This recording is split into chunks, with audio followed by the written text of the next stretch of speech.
money. I don't know if you saw that commercial.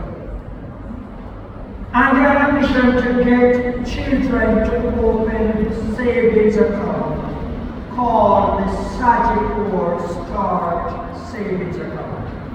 And what they have done is that each child that opens an account, they go to the primary school and I want to assume to the prep school. But each child that opened an account with Sagicor Bank, they gave them $1,000 in that account.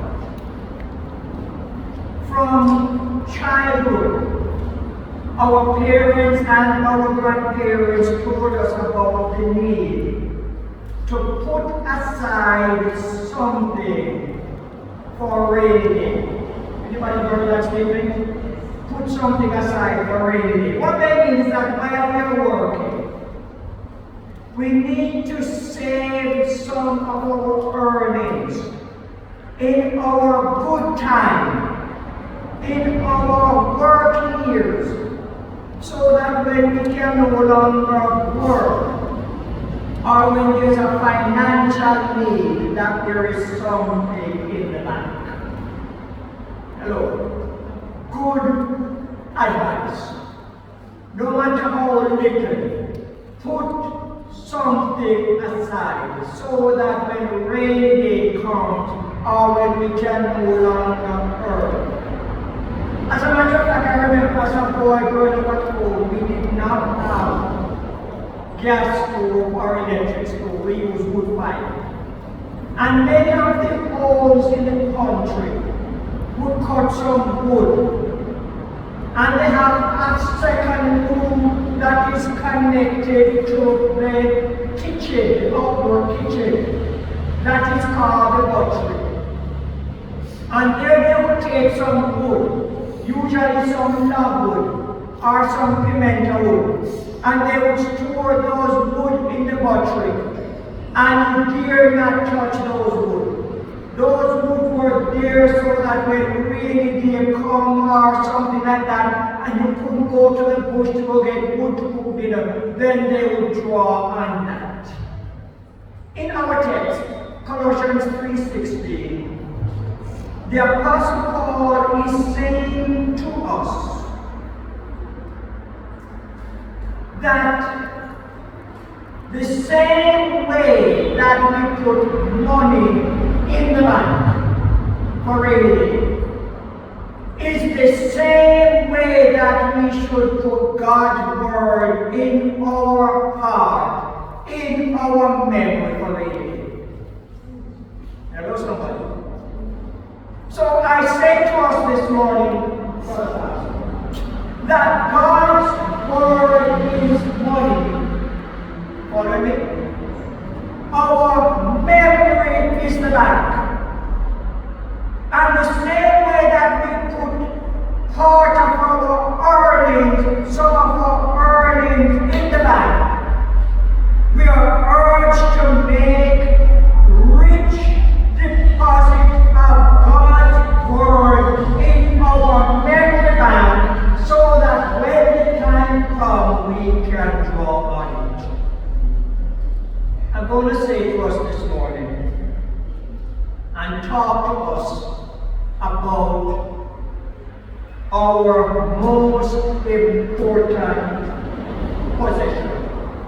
Pastor Anna told me this, and I believe her, but I come to experience it for myself. When you are given a diagnosis such as cancer, everything changes. Your whole perspective of everything around you changes. So I am standing here to tell you, Sister Barbara, I'm standing here to tell you, Sister Betty, that our most precious possession, we have some things that we value, we have some possession that we treasure. Our most precious possession, our most important document is not, even though these are important. I'm not saying they're not important. Notice I say most important. because these are important, but they're not the most important. My most important document is not my birth certificate. Hello? Important, but it's not the most. My most important possession document is not my passport. I know where my land title is.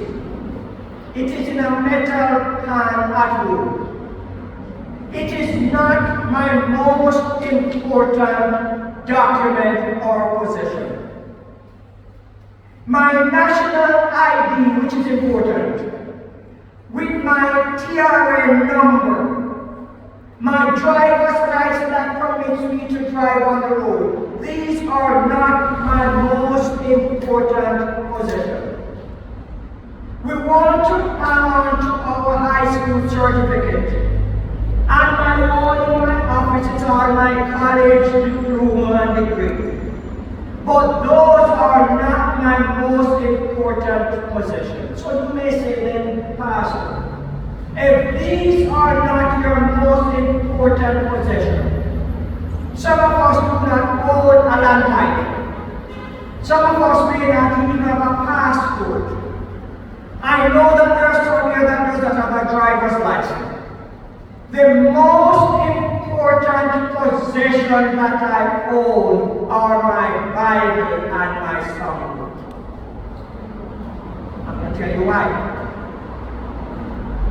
The two most important possessions that I have on this earth, my two most valuable possessions, is not the latest cell phone that my brother bought and sent to me a few weeks ago. My most important possession are number one, my Bible, and number two, my songbook. You're going to hear why in a minute.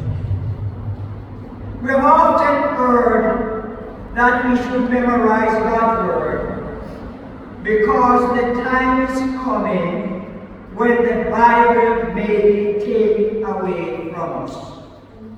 We have always heard, how many of you have heard that statement? Time is coming, the Bible will be taken away from us. Let me say this. The Bible being taken away from us, the Bible being banned by the authority, may not happen in our lifetime. It may not happen. It may never happen. It may not happen in our lifetime. Or even if the Bible is banned and taken away in our lifetime, we can secretly hide copies of the Bible. And we can secretly need to use it. We can hide it in our house and we can secretly need and read it. The absence of our Bible and our songbook, listen to this now, from my experience this week. The absence of our Bible and our songbook can happen in most unusual ways. It can not because Parliament make a law, not because nations have joined together to form union and ban the Bible, but it can happen in simple ways. It may happen to you. It has happened to me. Hello? And we must make an effort that when we have it, that we make sure that we put it in our memory. Two things happened to me this week. Once the diagnosis was made, the doctor wrote two forms for me to do two tests. One is called a CT scan, and the other is called an MRI. I didn't know what they were all about. tests are very similar. What they do, they put you in a machine, a little chamber. And when you go in, you're lying on a bed. You put your hand over your head like this, and they put you in this machine. And for the CT scan, you're in there and you cannot move for 10 minutes. It is a very tight compartment. When you go in, both shoulders are touching on the wall of the machine. And you have to lay there for 10 minutes. The first question they ask you is, are you claustrophobic? Because if you're claustrophobic, you just have to live with what you have. The test cannot be done. As a matter of fact, when you're going in, they give you something to hold in your hand that connects to the outside. And if you get claustrophobic, you squeeze it, and they know that they have to finish the test. They have to cancel the test. But here's what happened. The test costs roughly $80,000. And if you have to cancel the test, you have already paid the money. Hello? And out of that money, they take $45,000 or $50,000. So you don't have a choice. So I went in on Monday, and I had to lay there on my back like this for 10 minutes. But that was Monday. I went back on Friday to do the MRI.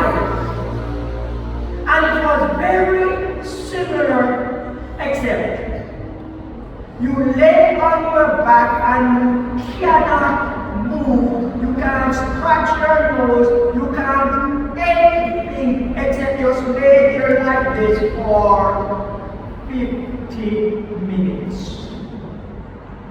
Imagine laying down on your back in church, and I'm going to preach for 50 minutes, and you just have to lay there like this. You can't move your foot, can't move your hand, can't move your head, nothing. For 50 minutes. Both technicians were amazed at my response to this. As a matter of fact, when one of them was done and she says, Mr. Graham, we're done, I said, wait a minute. I said, done already? How did I make it? That's today's message. That's today's message.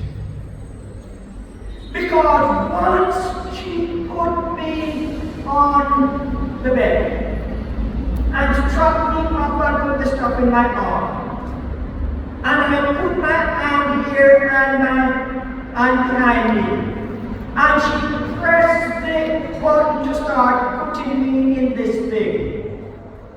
All I did for that 10 minutes on Monday, all I did for that 50 minutes on Friday, was close my eyes and repeated every memory verse that I have ever learned. All I did, Brother Danson, was to close my eyes and I sing every song in the songbook. Before I went in that machine, in the hour before I went in that machine, I had to use the bathroom 5 times. I lay there in there for 50 minutes and did not come back.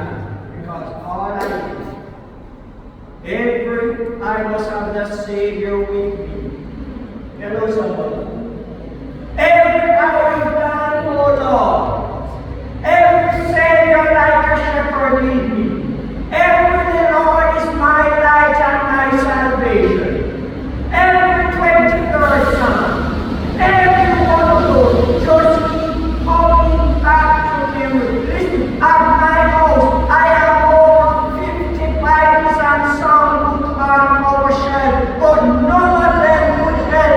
The only thing that could help me was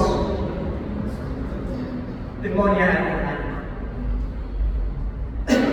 The time may come when the Bible may not be physically taken away from us by force, but may never be. But if you find yourself in a situation like this, it may not be a CT scan or an MRI, but it may be 2 o'clock in the morning on a bed in Cornwall Regional Hospital. We need to have rich deposit of God's Word in our lives so that we can draw on it. All scripture that I learned as a little boy, you know, when the 4 front teeth fall out and you can't pronounce your TH, I mean they're pronouncing my TH. All songs that I sang with Sister Davis, all songs that I sang with Sister Cameron, and Brother Brown, and Brother Wilson, and Sister Dawn, and Sister Bobby, and scripture that I memorized in grade school, in church, all of those keep coming back because they were money in the bank. That's what getting me through. That's what has got me through. The deposit of God's Word. Remember last week when the pastor, when the preacher stand there to say, do you remember all of those very words that he learned as children? Those were money that he put in the bank, money that he put in his memory bank, that when he goes to work and his favorite situation to steal, when he goes to work and his favorite situation to fight back, those are money in the bank that keep coming back. How can a young man keep his way forward? It's by living according to God's Word. And if it is not in there, you can't live according to it. That's why I did. I just wanted to look at the text. There are 2 key words I want to bring to your attention. Number 1, it says, let the Word of God live in you. Live. There's a difference between live and vacation. Huh? Live means that is a permanent address. So Paul said, let God's Word find your life as its permanent address.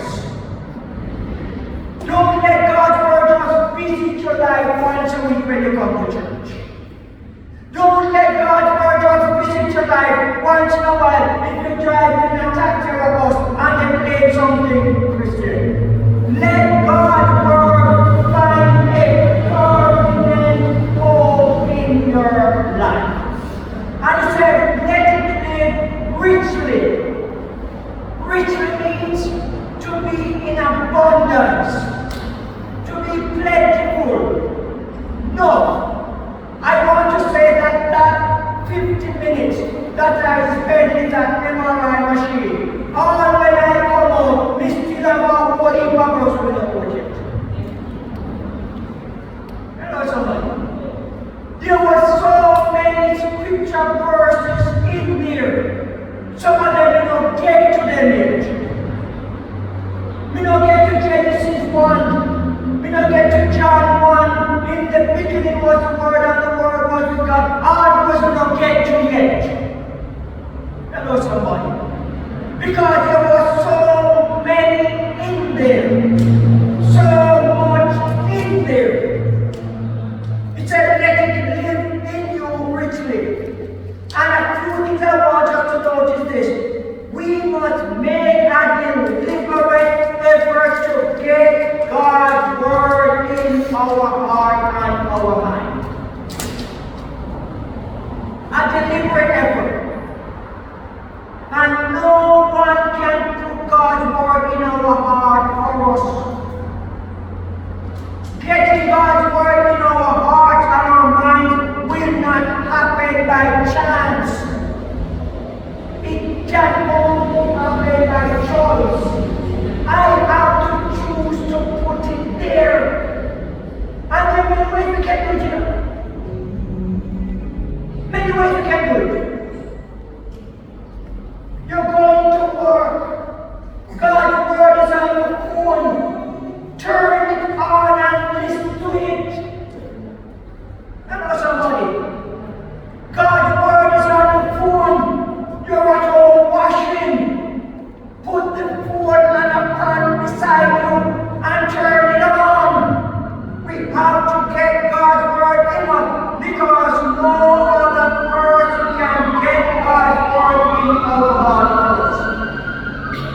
We get God's word in our spiritual bank when we read it, when we memorize it. I know somebody. If I didn't have it memorized, I would have to say to one of the technicians, "You have given a pass. We are going here, so read some scripture for me." Now what do you say? Can't do that because you have to run the machine. And I will be in there counting the second, the minute. And you know when the counting time is longer? Just like when you put something in the microwave and you put on when you stand there watch it and I count down, you see longer. But because I wasn't counting time, I wasn't watching time, I was just concentrating on the word. What was that? Memorize it, meditate on it, practice living it, tell it to others. And none of these will happen unless we love God's word. We will not read it unless we love it. We will not memorize it unless we love it. We will not keep repeating it unless we love it. What am I saying to you? Here's what I'm saying to you. I'm saying to you, Brother Dyson, you have a job and you're working. No matter how little it is, when you get your paycheck, pay your time. When you get your paycheck, put a little aside for rainy day. When you get your paycheck, you pay your bills and whatever. But I'm also saying to you, the same way that you put something aside in a savings account or an investment account is the same way that you should put in God's word in our spiritual life. Because we're going to need it. It's not the Chinese that's going to take over, and the Americans that's going to take over, and the Russians that's going to take over, or anybody else can ban the Bible. It is a situation like I am facing where you don't have the Bible, where you're going to need God's word. What am I talking about? Why do I need to put God's word? Because of the power of the word. The power of God's word. Write this down. Notice God's word only has power. God's word only has power in my life when I do it. Why don't we have the power?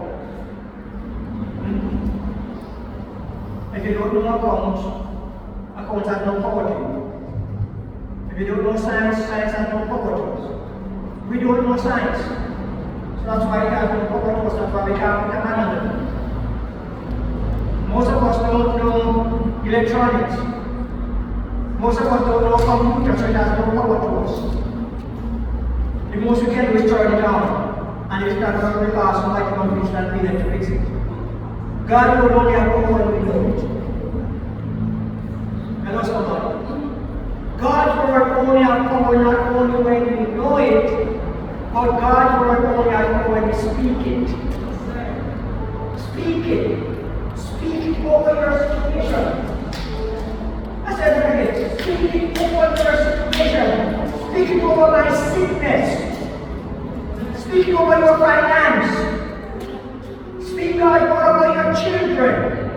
We don't want people with your arrow. Never slap around. Never slap around. Never call it in. Speak God's word over that person.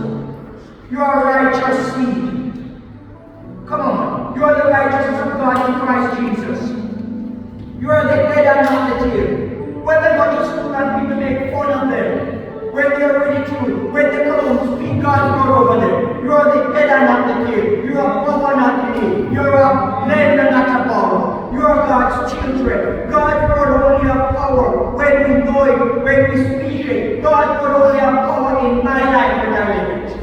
God's word has power. It has power to save. God's word still has power to save. I am standing here this morning and I am believing, and because I am believing, I am telling you, God's word has power to heal. God's word has power to heal. The same way that God's word has power to heal when Jesus walked on earth in 2023, God's word still has power to heal. God's word has power to deliver. God's word has power to set the captive free. And Sister Barb, you have been with me. God's word still has power to break down strongholds and give us the victory. God's word has power. The word has not lost its power, and the same power that it had when God said, "Let there be light," and there was light. God's word still has power today. You need God's word in your life. I need God's word in my memory. I need to commit God's word to memory. Just like I put money in the bank, I need to put God's word in my spiritual bank, because in the word there is life. In the word of God there is life. So when I speak God's word over my situation, I am speaking life over my situation. So when I declare over myself, I shall not die, but live and declare the works of the Lord. Amen. And when you come in agreement with me and that word, and when those 20 pastors met at my house Monday night and came in agreement with me over that word, God will confirm His word in my life, and I believe in that in the name of Jesus. There is life in the word. There is light in the word. I need God's word in my life, in my memory, because there is hope in the word. There is peace in the word. There is joy in the word. There is protection in the word. There is power in the word. There is provision in the word. There is prosperity in the word. Everything that I need is in this word. It is my most valuable possession. Take away my birth certificate. Take away my driver's license. Take away my TRN number. Take away my land title. Take away my latest cell phone. But do not take away God's word. It is my most valuable possession, and that will be the last thing that I will surrender to it. Because there's life in the word. Light in the word. Hope in the word. Peace in the word. Joy in the word. Protection in the word. Power in the word. Provision in the word. Prosperity in the word. All that I need for life and godliness is in this word. So I close today by asking us the question: what are we depositing in our memory? In our memory. You see, some people, their bank is full of the latest gospel.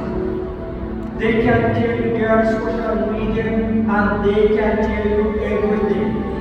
As a matter of fact, some of them live in Yalas, St. Thomas. Some of them live in Boswell, St. Mary. Some of them live in Lucy, and they can tell you what happened on Long Friday night. As a matter of fact, you who were coming home and got caught up in the accident, they want to tell you what happened. They know the latest gospel. Some people are full of the knowledge of popular culture. They can tell you where Kim Kardashian is the name. They can tell you who they will do and who they will do, and who not have to do, and who will wear this dress to that thing. They're full with popular culture. There are some people who are full of sports. They can tell you how much Ron Sport was making his entire professional career, how much Mickey Brian Lara took, how many times his first player was West Village, how many goals his first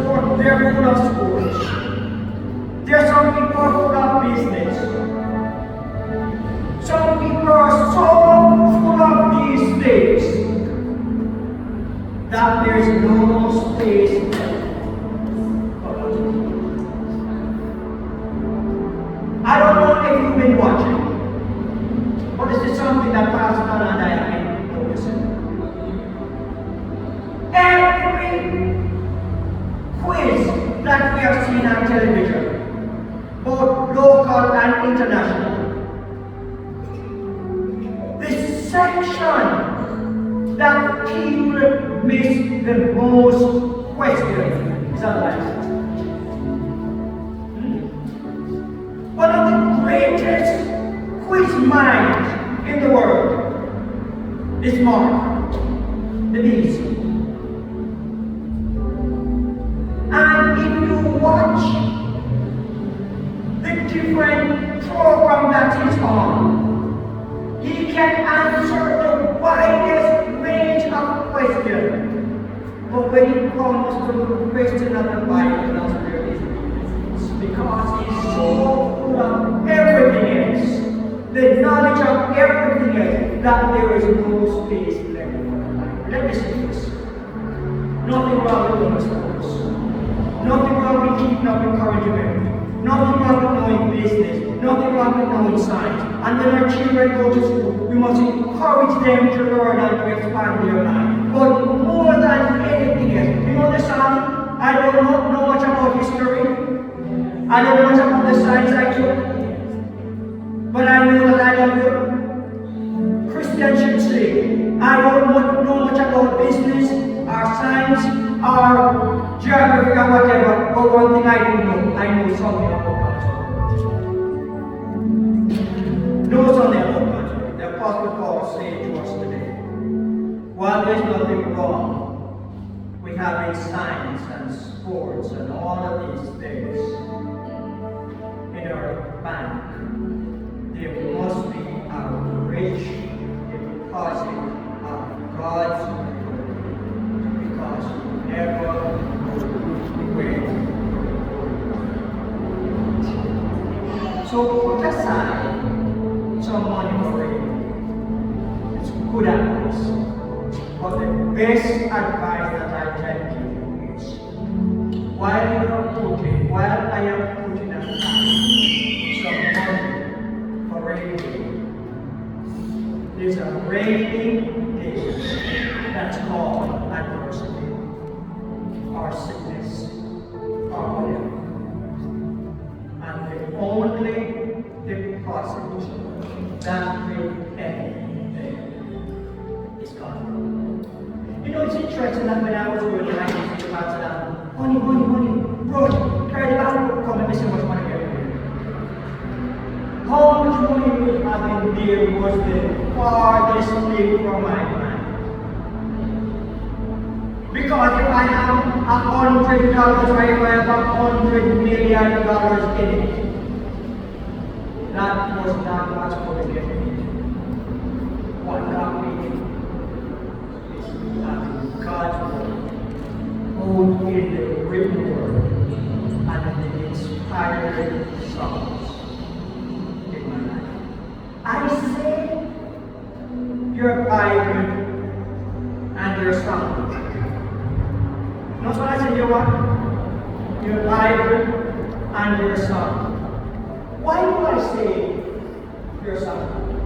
Ask me that. Why do I say something?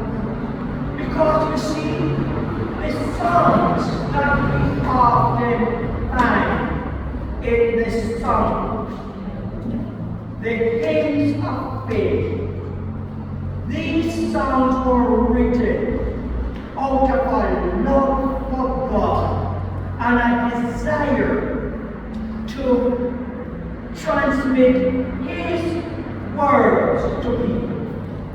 And though people profited from them, and some had made a living from them, they were never written just to make money.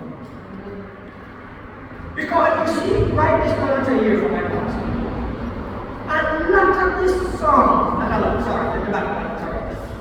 too many of the songs that we're hearing today are song.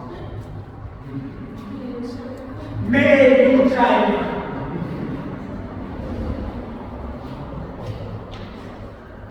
Do you have a fan that says made in China? If you have a fan that says made in China, don't plan to have a fan. Do you have a toaster that says made in China? Enjoy no, because it's one of those instant no, give you satisfaction and feel good no. But it's not one that you're going to give to your children. There's nothing that you have no that says made in China that you are going to give to your children. We don't know anything. If anybody knows, you can tell me, but we don't know anything. And too many of the songs now are made in China songs. Just to sing to get a good pep up today and not to be replaced next week Sunday. When you see this one, I must have the Savior with me. Or when Jesus come or tarry 1,000 years from now. Pass me not, O gentle Savior. It is well with my soul. Amazing grace. Those are some of the causes that we so now I have to put your life with the made in China song. Tell us about it. Put God's word and the hymns of faith in your life so that when the time of testing, Amen? Father, thank you that even in the most difficult situation and even the most unpleasant things in life, you are still speaking to us.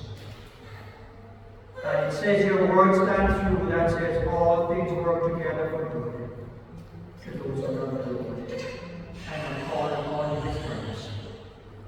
Thank you for the lesson that you taught me this week. And thank you for giving me the wisdom and the courage to share it with others. May we go forth from here to commit your word to memory, so that when the time of testing comes and we can't get our physical Bible to read it, it is there in our hearts and our minds. Bless your people today, Lord. Watch over, protect, and provide for us. And in return, we give your commitment to live life as we bring you.